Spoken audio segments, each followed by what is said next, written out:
It's not working. I don't know if it's working. I'll just check. Here it is. I've just bought a car. Oh my god. I'm scared. Look at this. It's a Ford Auto 1.4 and I've just paid £1,200 for it. I'm in Manchester.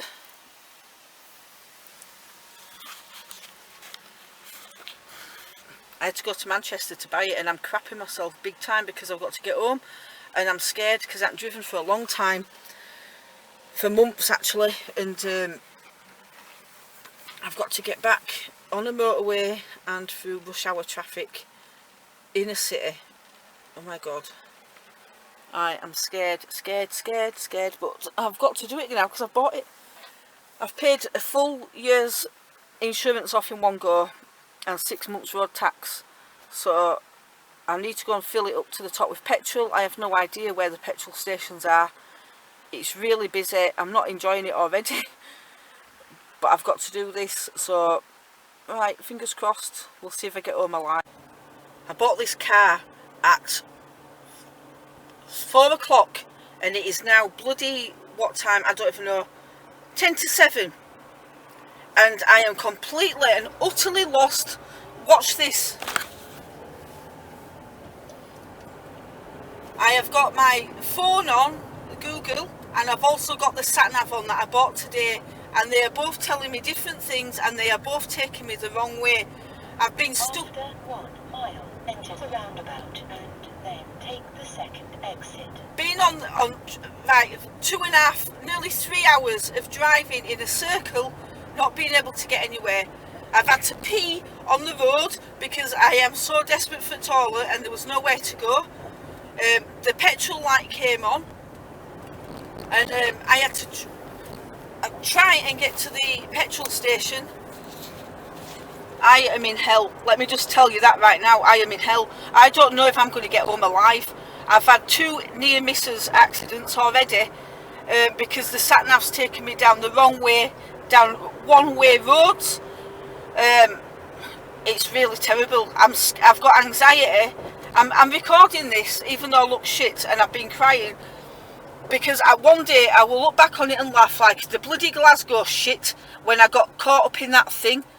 This is absolutely miserable. I am miserable. I am really pissed off right now and I have no idea what's happening, or if I'm going to get home alive or if I'm going to get home at all.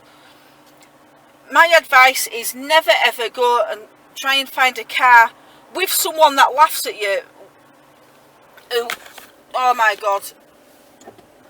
Don't go and try and find a car in a strange city when you haven't driven for months and months and it's a new car and you don't know where anything is and you don't know anybody and blah blah blah. Don't do it on your own. Take somebody with you. I am literally 5 minutes away from my son's house now. It is 20 to 8. I went to buy the car at 4 o'clock in Salford, Manchester, and it's took me all this time to get back. I finally got Google Maps onto my phone, which kind of helped, but the phone and the sat-nav are both saying the complete opposite things. I've got back to Halifax, where I know, and they're sending me all over the place, even from here.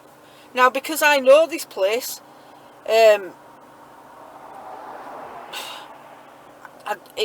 honestly, I feel stressed. My hair's gone limp and I've got a rash on my forehead and I feel sick with the stress because that was the most horrible journey I have had in a long time. And it reminded me of why I went to Scotland in the first place, to get away from this stress. I have been cut up, I've been sworn at, I've nearly been hit twice, and my anxiety is really bad. So I'm going to go in and probably collapse with... It'll probably be like, oh God. I feel safe now because I'm in a safe place where I know the roads, I know where people live, and I know how to get to them without a sat-nav. So I've got a much better chance now of making it. But that was the journey from hell. I'll tell you now. I managed to get the car full of petrol.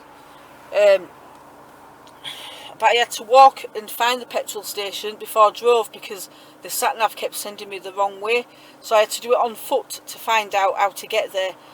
So it's been absolutely horrendous, but I've got my car, thank God.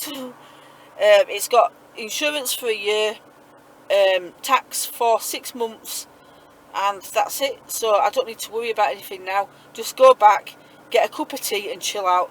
But never in my life, oh, that's what I was going to say as well. I put myself down because I get so anxious and stressed about stuff, and then I thought, hang on a minute, I've come up here exhausted because I've been working 6 days a week and 3 night shifts a week, and I'm absolutely frazzled. I'm sleeping on my son's bedroom floor basically because I've got no bed, proper bed or anything yet. I'm only here temporary, but I came here with stress and exhaustion and ended up in a place that's out of my comfort zone with a shitty sat-nav that costs 50 quid. Don't buy one. Don't buy cheap sat-navs. And I was coming down motorway and I started thinking, other people look at you and think, God, what a mess. You're always stressed and this, that and other when you do stuff like this. And then as I was driving I thought, but I still did it though, didn't I? I still did it. I could have just parked up in Manchester and cried, which I did, and then just said, someone come and get me, and then forced someone to come and get me, but I said no.